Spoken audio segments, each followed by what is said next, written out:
नमस्कार दोस्तों, ज्योतिर्मय चैनल पर आपका फिर एक बार स्वागत करती हूँ।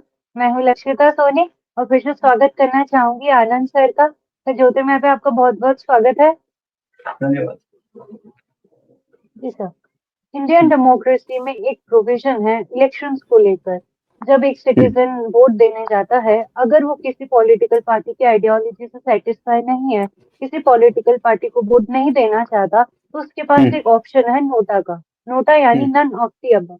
आनंद सर, आपसे जानना चाहूंगी कि ये जो नोटा का ऑप्शन एग्जिस्ट करना इंडियन डेमोक्रेसी को किस तरीके से इम्पैक्ट करता है। इट्स पॉजिटिव और नेगेटिव? एब्सोल्युटली नेगेटिव, फ्रॉड है ये। और ये मैं क्यों कहता हूँ ये भी बताता हूँ आपको। देखिए, नोटा हमें बताया गया कि नोटा जो है ये फॉर इम्प्रूवमेंट ऑफ डेमोक्रेसी, मतलब मतदाता अगर अपनी नापसंदगी, अपनी नाराजगी दिखाना चाहे तो नोटा के जरिए दिखा सकता है, मतलब बता सकता है कि मैं मुझे जितने भी कैंडिडेट्स है उसमें से एक भी कैंडिडेट पसंद नहीं है। नोटा का फुल फॉर्म क्या है? None of the above. अब ये अबोव क्या है? जब आप ईवीएम देखते हैं तो ईवीएम में आवाज आ रही है ठीक से? यस सर, हाँ, प्रॉपरली। हाँ। जब आप ईवीएम देखते हैं तो ईवीएम में क्या होता है कि नोटा की जो टैब है वो सबसे नीचे होती है। ईवीएम पे वैसे 16 टैब्स की गुंजाइश है, 16 टैब्स होते हैं और नोटा आखिरी टैब होता है। मतलब 15 कैंडिडेट है तो नोटा 16वां टैब होता है, नहीं तो जितने कैंडिडेट है उसके बाद नोटा होता है। लेकिन कहना क्या है कि नन ऑफ द अबोव, मतलब ऊपर जितने भी कैंडिडेट्स है उसमें से एक भी मुझे पसंद नहीं है। अब इसका मतलब क्या हुआ कि अगर मैं नोटा दबाता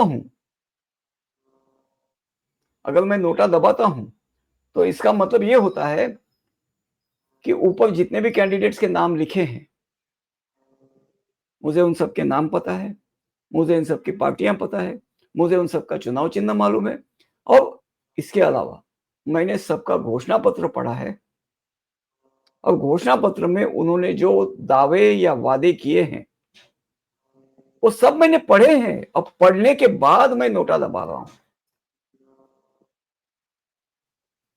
आप समझ रहे हैं बात को? तभी मुझे नैतिक अधिकार है कि मैं नोटा दबाऊं और कहूं कि मुझे तुम में से कोई भी पसंद नहीं। आप समझ रहे हैं बात को?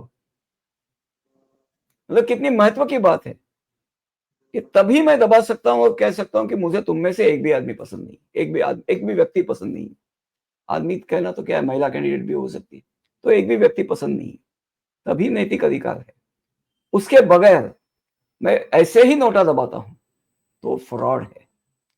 और एक बात आपको बताता हूं, रेलवे में एक चेन होती है रेलवे रोकने के लिए। सबको ही यस सर। जानते हैं, जो भी रेलवे से चलते हैं सबको पता है कि एक चेन होती है जिससे खींचने से गाड़ी रुकती है। लेकिन वहां लिखा क्या होता है? To stop train pull chain. गाड़ी रोकने के लिए चेन खींचे, लेकिन उसके नीचे लिखा होता है पर्याप्त कारण के बिना चेन खींचने वाले को कुछ, अभी तो वो रकम बदलती जाती है, इतने रुपए जुर्माना और इतनी कैद हो सकती है। तो क्यों जुर्माना और कैद होती है बिना कारण खींचे हुए? क्योंकि रेल चलाने के लिए सरकार को, रेल जनता की संपत्ति है, सरकार की संपत्ति है, और रेल चलाने के लिए काफी पैसा खर्च करना पड़ता है। और शेड्यूल पे गाड़ी चलनी एक व्यवस्था है, तो शेड्यूल पे गाड़ी चलनी आवश्यक है। जब शेड्यूल पर नहीं चलती तो बाकी पूरी व्यवस्था डिस्टर्ब हो जाती है। जब ट्रेन रुकती है ना तो आगे पीछे की सब, आगे मतलब कम से कम पीछे का पूरा शेड्यूल डिस्टर्ब हो जाता है, और जिसके कारण फिर आगे का भी शेड्यूल डिस्टर्ब हो जाता है। तो आपको यह अधिकार नहीं है चेन खींचने का। अगर कोई खास कारण ना हो, कोई आग भी लगी है या कोई ऐसी इमरजेंसी हो तो ही खींचे ना।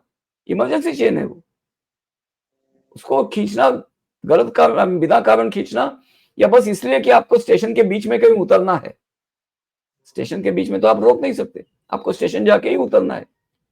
तो आपका गांव वहां है इसलिए आपने वहां चेन खींची और उतर के भाग लिए, तो नहीं, ये दंडनीय अपराध है। सही है? ऐसे ही नोटा पे दबाना तभी सही है जब आपने सभी कैंडिडेट्स के नाम देखे हो। तभी सही है जब आपने सभी कैंडिडेट्स के नाम देखे हो, उनके पक्ष आपको पता हो, उनके चुनाव चिन्ह आपको पता हो, और आपने उससे भी महत्व की बात है कि सबके घोषणा पत्र पढ़े हो, और तब आप उस निर्णय पर पहुंचे हो कि नहीं भाई, इसमें से कोई भी मुझे सही नहीं लगता। नहीं तो सरकार ने जो देखिए, हर जगह पे इलेक्शन कराने को, चुनाव कराने को सरकार को लाखों करोड़ों रुपयों का खर्चा आता है। जितना आपका गांव छोटा है, जितनी आपकी जगह छोटी है, वहां पे पहुंचने को सरकार को ज्यादा खर्च करना पड़ता है शहर के बनिस्बत। तो आप वहां अगर नोटा दबाओगे तो आप तक पहुंचने के लिए सरकार ने जो भी खर्च किया है आप वेस्ट कर रहे हैं। वेस्ट करना, that is a legally should be an offence. तो नोटा मतलब नोटा जिसने पास किया, और नोटा का क्या है, ये कानून ही इतना डिफेक्टिव है कि जिसको सबसे वैलिड वोट मिले वो विनर है।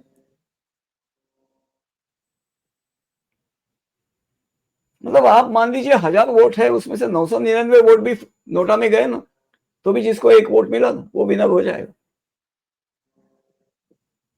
तो 999 लोगों के छाती पर आके मूंग डालेगा वो। समझ रहे? और 999 वोट तो वोट वेस्ट नहीं होगी, क्योंकि अगर वो कैंडिडेट वहां से खड़ा है तो वो और उसके घर वाले तो कुछ फ्रेंड्स वगैरह कुछ तो वोट मिलेंगे। तो मान लीजिए 150 वोट मिले, लेकिन पूरे के पूरे गांव ने उसके खिलाफ वोट किया, 900 लोगों ने, पूरे मतदाता, क्या कहते, कॉन्स्टिट्यूएंसी ने उसके खिलाफ वोट किया, 950 लोगों ने वोट किया, 50 लोगों ने उसके लिए वोट किया, लेकिन वो विनर हो जाए, क्योंकि सबसे ज्यादा वैलिड वोट उसे मिले। आके बाकी 900 लोगों की छाती पे मूंग डालेगा वो, क्या पाया नोटा में। तो इसलिए क्या है कि आपको, मतलब इनहेरेंटली ये नोटा का कानून को ओके देने वाले जो व्यक्ति थे, क्या पता अभी, मतलब उनके माननीय कोई ये होंगे, न्यायमूर्ति होंगे, तो उनके लिए हम कुछ कह नहीं सकते, कंटेम्प्ट ऑफ कोर्ट हो जाएगा। लेकिन अच्छा नहीं लगता ये बात, मतलब हम खुद को रोक रहे हैं कुछ टिप्पणी करने से, क्योंकि कानून का मसला है, क्योंकि कंटेम्प्ट ऑफ कोर्ट का मसला है, इसलिए कोई टिप्पणी करने से, कोई कड़ी टिप्पणी करने से खुद को रोक रहा हूं। बाकी मेरी भावनाएं आप समझ सकते, क्योंकि अगर मैं एक सामान्य आदमी होकर यह बात समझ सकता हूं कि नोटा से कुछ होने वाला नहीं है बल्कि नुकसान है, तो मैं ये समझ सकता हूं। अच्छा, अगर हम नोटा को सर्कमस्टेंशियली देखें तो 2007 में ये केस आई, ये पीआई दायर की गई थी कि नोटा कानून आना चाहिए। 2013 में ये कानून पास हुआ। क्यों? क्योंकि 2014 में यूं कहिए कि कांग्रेस भांप चुकी थी कि हम 2014 में जाने वाले हैं, लेकिन उनको ये था कि 2001 इलेक्शन तो हम छोड़ देंगे, हार गए हैं, हार मान लिए थी उन्होंने कि हम हारेंगे, लेकिन उनको ये था कि हम 5 साल इनके लिए नरक बना देंगे। अब 5 साल के बाद जब लोगों को हम उकसाएंगे कि भाई ठीक है, इन्होंने क्या किया, उन्होंने वो कुछ नहीं किया जिसकी उन्होंने आस जगाई थी, तो उन्हें भगा दो करके हम तब उनको कहेंगे कि नोटा दबाओ। क्योंकि तब भी लोग अगर हमें नहीं भूले हैं कि हम तो बदमाश थे, तो हम लोगों को कहेंगे कि भाई इन्होंने ये काम बोला था, ये काम तो हुआ नहीं, वो काम हुआ नहीं, ये काम उन्हें करना चाहिए था, भाई आपने उनको वोट दिया। अब मुझे मालूम है कई लोग जो मुझे मिले थे, मतलब इस बारे में मिले थे या बात हुई थी, बोलते थे कि इन्होंने आरक्षण हटाया नहीं, सवर्णों के लिए कुछ नहीं किया, आरक्षण नहीं हटाया। मैंने बोला आरक्षण हटाने की बात कहां की है, लिखित में तो कहीं पे नहीं है, ना घोषणा पत्र में है, ना किसी मंच से बोलिए। तो बोलते हैं सभी बातें पब्लिक में बोली नहीं जाती, और सर एक इनके, बार, हाँ बोलिए। सर बस रिजर्वेशन पे सॉरी टू डिस्टर्ब यू, पर नोटा पर एक पॉइंट मैं ये ऐड करना चाहूंगी कि नोटा के लिए ये भी कहते हैं कि सिटीजन एक तरीके से राइट टू फ्रीडम है सबके पास, तो वो अपना एक तरीके से गुस्सा जाहिर करते हैं नोटा को जब वो बोल देते हैं, तो इस पर आप क्या कहना चाहेंगे? दे वर चीटेड, दे हैव चीटेड। क्योंकि गुस्सा जाहिर करने से होगा क्या? रीपोल तो नहीं होता ना। आपने अगर गुस्सा जाहिर किया तो आप क्या एक्सपेक्ट करते हैं? रीपोल होगा। कोई ऐसा परसेंटेज नहीं है दिख नोटा का वगैरह कि इतना परसेंट अगर वोट्स के इतना परसेंटेज नोटा आया तो रीपोल होगा। जो कैंडिडेट्स, रीपोल मतलब फुल कैंडिडेट लिस्ट जो है, जो खड़े हैं, वो सभी को स्क्रैप करके नए कैंडिडेट्स खड़े किए जाएंगे। वही गुस्सा, गुस्से का मतलब आपने गुस्सा जाहिर किया कि देखिए, जब आप कहते हैं नन ऑफ द अबव, तो नन ऑफ द अबव का मतलब क्या है? 16 में से 15 लोग जो खड़े हैं, कैंडिडेट्स है, उसमें से एक भी हमें पसंद नहीं है। मतलब वो 15 के 15 लोगों को दोबारा पोल में खड़े रहने का अधिकार नहीं है। ये कहीं भी नहीं बताया है। आप रिपोल मतलब गुस्सा जाहिर करने का मतलब है कि आप नन ऑफ द, देखिए, नन ऑफ द अबव में you are denying, you are refusing every one of them. सही है? Yes sir. आप ये कह रहे हैं कि मुझे ये जितने आप वो 15 लोग हो, मुझे तुम में से एक भी पसंद नहीं है, भाड़ में जाओ, नए लोग ले आओ। मतलब इनमें से पुराना दोबारा मुझे दिखना नहीं चाहिए दूसरी रिपोल में। अरे रिपोल ही नहीं है तो नया इसका क्या? जिसको मैक्सिमम वैलिड वोट मिले हैं, कितना भी छोटा नंबर हो, तो भी मैक्सिमम वैलिड वोट जिसे मिले हैं वो विनर है। तो क्या पाया आपने नोटा में? मतलब आपको नोटा को लेकर बेसिकली एक फ्रॉडुलेंट प्रीमाइस आपको सेल किया गया। पर सर आप अगर समझ रहे हैं? इसके अंडर अपन, यस सर, हाँ, पर इसके अंदर चीज अगर ये चीज भी ऐड की जाए कि अगर नोटा को 60-70% वोट्स मिलते हैं एक कॉन्स्टिट्युएंसी से, तो क्या फिर ये चेंज अपन ला सकते हैं कि उस कॉन्स्टिट्युएंसी में री इलेक्शन करवाए? तो ये हो सकता है कि नोटा का एडवांटेज हो सके। मुझे नहीं लगता। आप क्या कहना चाहेंगे? मुझे नहीं लगता ये बात। देखिए, जिन्होंने ये डिसीजन दिया एक जज थे। जाहिर है उनको उनकी उनकी उनके वो तो कानून तो जानते हैं। मैं तो कानूनविद नहीं हूं। I am not a law graduate. तो वो तो कानून जानते हैं। और बात यह है कि जज के कुर्सी पे बैठे तो कॉमन सेंस भी होना चाहिए। तो ये बात जो मैं देख सकता हूं और समझा सकता हूं। अगर उनको ये बात समझ में नहीं आई, लेट्स सेट द बेटर।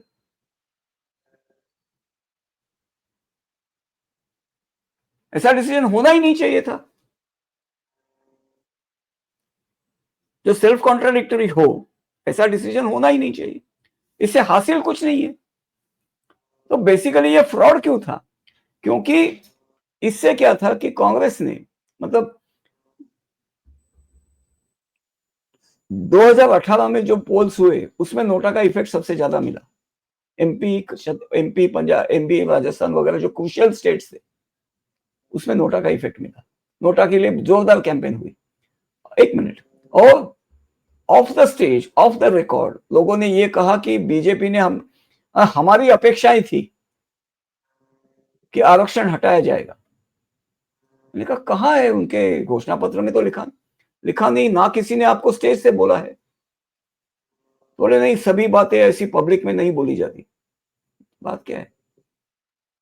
जैसे वो एक झूठ बोला गया था कि बंद कमरे में वादा किया गया था, वैसे आपका ये है। तो मैंने कहा ऐसा ये होता नहीं है। अच्छा, उसमें क्या है, शिवराज सिंह चौहान को पत्रकारों ने या जगह जगह पे लोगों ने उनको हैरेस किया कि आरक्षण कब हटा रहे हैं, आरक्षण कब हटा रहे हैं। वो आदमी ने हैरान होकर एक बार फाइनली मंच से चिल्लाया था। मैंने वो वीडियो देखा था, आजकल वो मिलता नहीं है। गायब कर दिया लोगों ने, ऐसे लगता है मुझे। चिल्लाया था कि कोई माई का लाल आरक्षण हटा नहीं सकता।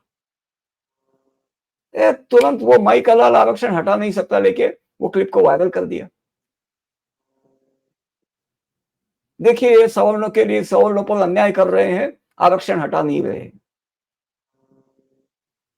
ये अंदरूनी मैसेज फैलाया गया।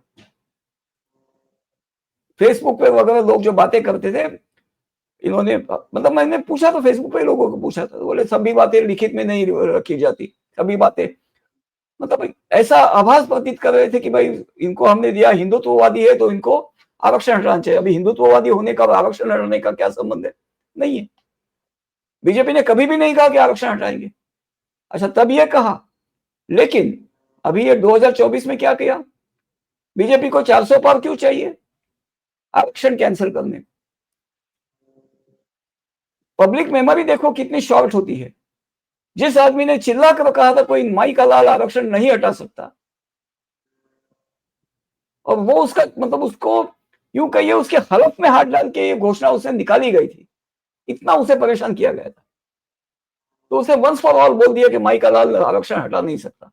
ठीक है, तुरंत वो वायरल करके बीजेपी को वो direction, BJP loss that election एकदम क्रिटिकली, नंबर्स नहीं आ पाए। ठीक है, फिर दोबारा जो तिकड़म करके वापस आ गए वो बात अलग है, लेकिन तब कमलनाथ की सरकार आई थी कांग्रेस की। राजस्थान तो गया ही था, छत्तीसगढ़ राजस्थान वगैरह तो गए ही थे। क्यों? बीजेपी आरक्षण हटा नहीं रही है। लेकिन लोग ये बात भूल गए कि 2018 में उन्होंने बीजेपी को इसलिए नोटा दबाया था, मतलब नोटा इसलिए दबाया था, देखिए कांग्रेस ने ये नहीं कहा कि हमें वोट दो,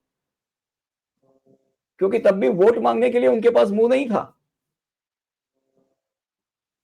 तो जो लोगों ने नोटा दबाया, वोट देने नहीं गए या नोटा दबाया, उसके वजह से कांग्रेस के जो वोट फिक्स थे, जो कमलनाथ ने मध्य प्रदेश में कहा था ना, आप कम से कम 90% वोट हमें दीजिए, 90% पोलिंग कराइए, फिर आप उनको देख लीजिए।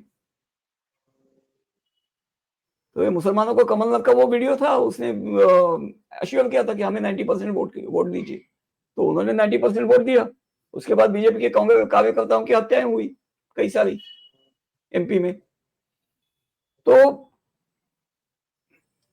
This is not coincidence. Mandsaur में या कहाँ पे एक लड़के मतलब कन्याशाला जो थी, उसका रिपब्लिक डे का या ऐसा कोई सेलिब्रेशन था, उस पर लोगों ने तलवारें लेकर हमला किया, मारा काटा नहीं किसी को। ठीक है, लेकिन बच्चियों के इस पर आप जब तलवारें लेकर हमला करती है तो बच्ची कितनी ट्रॉमेटाइज हो जाती है, लाइफ लॉन्ग ट्रॉमा रहता है वो। तो ये सब इंटिमिडेशन के एक्ट्स हुए, ऐसे ही नहीं हुए। ठीक है, तो इन्होंने इस तरह से इलेक्शन हाईजैक कर लिया, उनको वो जीते नहीं थे। बीजेपी के कैंडिडेट्स में, बीजेपी के इलेक्टोरेट में बीजेपी के प्रति एक घृणा पैदा कर दी, और बीजेपी का वोट कम कर दिया नोटा का यूज करके। समझ गए आप? एक तो नोटा को एक झूठ, इसमें झूठ बोल के नोटा को प्रमोट किया, और ऐसे करके किया। लेकिन तब जो बोला कि आरक्षण हटा नहीं रहे हैं, यही लोग 2024 में क्या बोल रहे हैं, उनको 400 पार क्यों चाहिए, क्योंकि वो आरक्षण हटाएंगे। ना तब आरक्षण हटाने की बात की थी, ना अब आरक्षण हटाने की बात की थी, कहीं भी आरक्षण हटाने की बात नहीं की। लेकिन तब बोला कि हटाया नहीं, और अब बोला कि हटाएंगे। दोनों झूठ कांग्रेस के थे। इस बार तो ऑफिशियली बोल दिया, तब लोगों ने अनऑफिशियली ये बात चालू की थी, मतलब फेसबुक पे वगैरह एक दूसरे से कह रहे थे ग्रुप्स में कि बीजेपी आरक्षण नहीं हटा रही। या लोग बस मतलब क्या है कि एक सवर्ण आइडेंटिटी से पोस्ट कर रहे थे। They were not promoting BJP, they were not promoting Congress. बस ये कि बीजेपी हिंदुओं के सवर्णों के लिए कुछ नहीं कर रही है। एक गवर्नमेंट एम्प्लॉइज की, सवर्ण गवर्नमेंट एम्प्लॉइज की एक ऑर्गेनाइजेशन फ्लोट की थी, कुछ कथाकार वगैरह थे जो आज बड़े हिंदूवादी बन रहे हैं, तो वो भी इसकी आलोचना कर रहे थे कि बीजेपी सवर्णों के लिए आरक्षण हटा नहीं रही, सवर्णों का काम नहीं कर रही, सवर्णों को सम्मान नहीं दे रही। तो ये सब नौटंकी की थी, ये सब नोटा के चलते हुआ था। और मूल बात यह है कि जब नोटा का रिजल्ट, आपका रिजल्ट बदलता नहीं है, आपका पैनल बदलता नहीं है, आप वो कोई चेंज नहीं करता, तो केवल गुस्सा दिखाने का कोई मतलब नहीं है। empty gesture which is costing the government millions of rupees. empty gesture ही तो रहा ना वो नोटा में गुस्सा दिखाना। Yes sir. जो चुन के आया वो चुन के आया, तो पर तो ये नोटा के फ्रॉड था। एडवांटेज में एक और चीज कही जाती है कि पॉलिटिकल पार्टीज को कॉम्पिटिटिव बनाती है ये। और मतलब क्या? मतलब क्या पॉलिटिकल पार्टीज को कॉम्पिटिटिव बनाती है? मतलब क्या? देखिए कोई तो भी मतलब प्रोग्राम कि आप, अगर नहीं, कोई भी प्रोग्राम जब आप करते देते हैं, कोई भी प्रोग्राम आप प्रॉमिस करते हैं, कोई भी स्कीम आप प्रॉमिस करते हैं, देयर इज एन आउटले, खर्चा होता है उस पर, बराबर है? तो यस सर। आप कौन से ऑडियंस के लिए किसका हिस्सा छीन कर आप कॉम्पीट कर रहे हैं?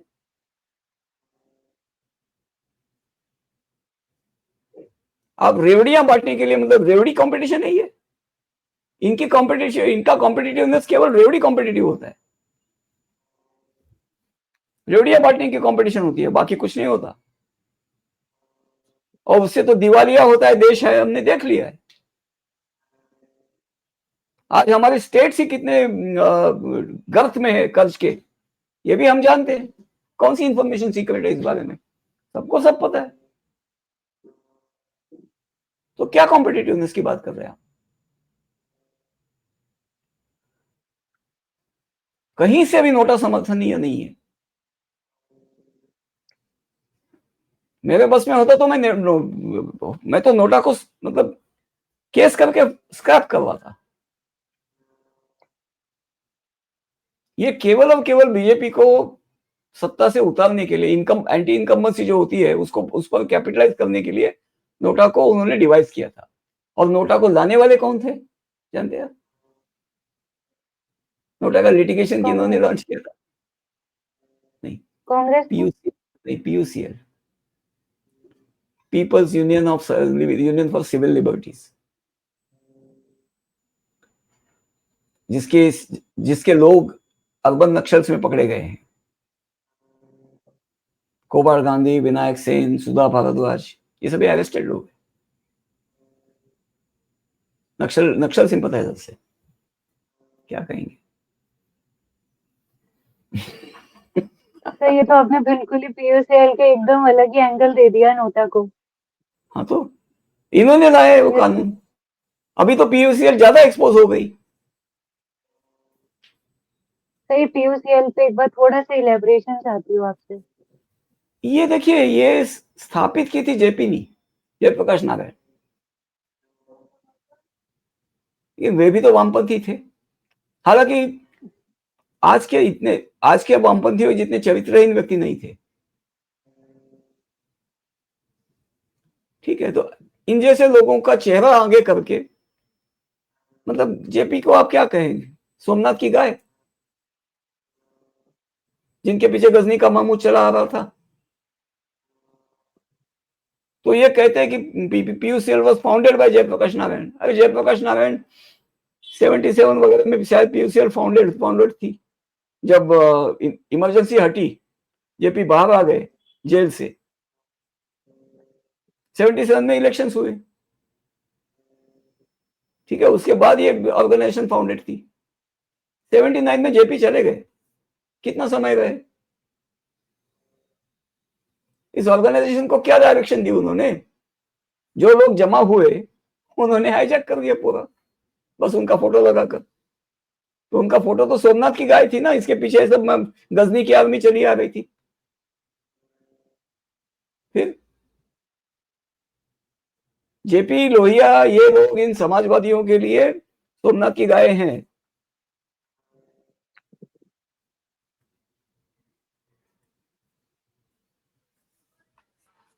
ये सब पूरी गजनियों की आर्मी है, जो जेपी और लोहिया की फोटो लेकर चलती है सामने।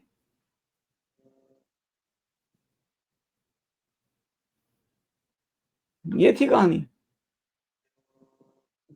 उसके बाद मतलब जेपी का नाम लेके इनके आज, जेपी देखिए, जेपी एंटी नेशनल नहीं थे, एंटी नेशनल कहीं से भी नहीं थी।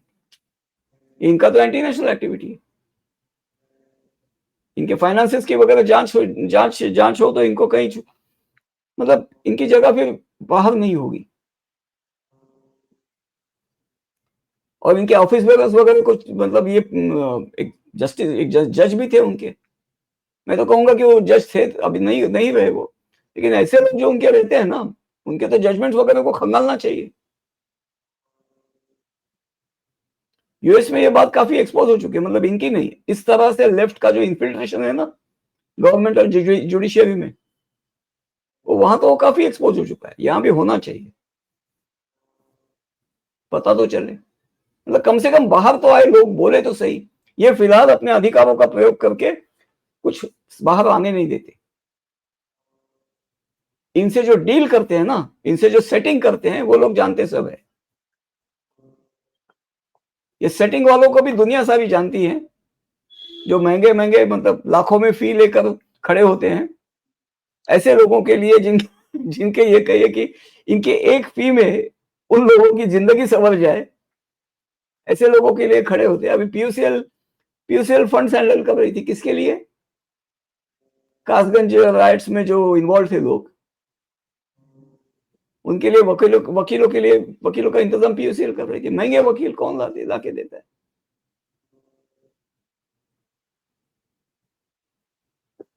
तो ये सब लोग क्या है, they are you can say pipelines for hire. पानी का जो नल है ना, ये भाड़े के नल है सभी, जिनमें से पानी आता है तो नल पे भी चिपकता है थोड़ा, पाइप के अंदर भी पानी थोड़ा, पाइप भी गीला होता है अंदर, उनके लिए उतना काफी है।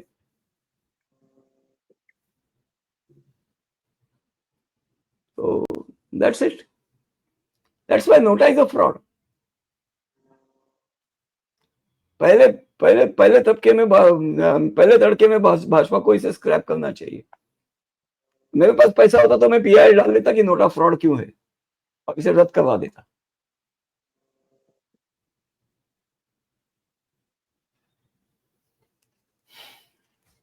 पैसा नहीं है, वो दुख की बात है, तो मैं नोटा रद्द करवा देता पीआई डाल के।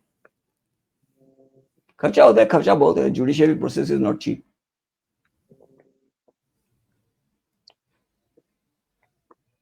तो पर जो भी अब वीडियो देख रहा होगा, देखेगा और आपकी बातें सुन रहा होगा, जरूर एंकरेज होगा कि नोटा को डिस्करेज करे और इसी चीज के लिए अवेयर भी करे कि नोटा को यूज नहीं करे। इंडियन डेमोक्रेसी के लिए नेगेटिव इम्पैक्ट भी है और नुकसानदायक भी है। बिल्कुल है, बिल्कुल है, 100% है। नोटा के लिए कहना तो इतना ही था। We can conclude here. Thank you so much sir for your information. NOTA सिर्फ एक ऑडियंस को भी मैं ये कहना चाहूंगी कि नोटा को बिल्कुल डिस्करेज करे, ये इंडियन डेमोक्रेसी के लिए भी सही नहीं है। सिर्फ राजनीतिक पैंतरे हैं जो सिटीजन्स को भड़काने के लिए भी है, भटकाने के लिए भी है, और प्लीज उसकी तरफ ना जाए। इसी के साथ ये सेशन यही एंड करते हैं। Thank you so much sir for your valuable information awareness. इसी के थैंक साथ यू। ये सेशन यही एंड करते हैं, फिर आएंगे आपके लिए नए मुद्दे को लेकर। तब तक के लिए ज्योतिर्मय को सब्सक्राइब जरूर करें, ज्यादा से ज्यादा शेयर करें। Thank you sir. वेलकम।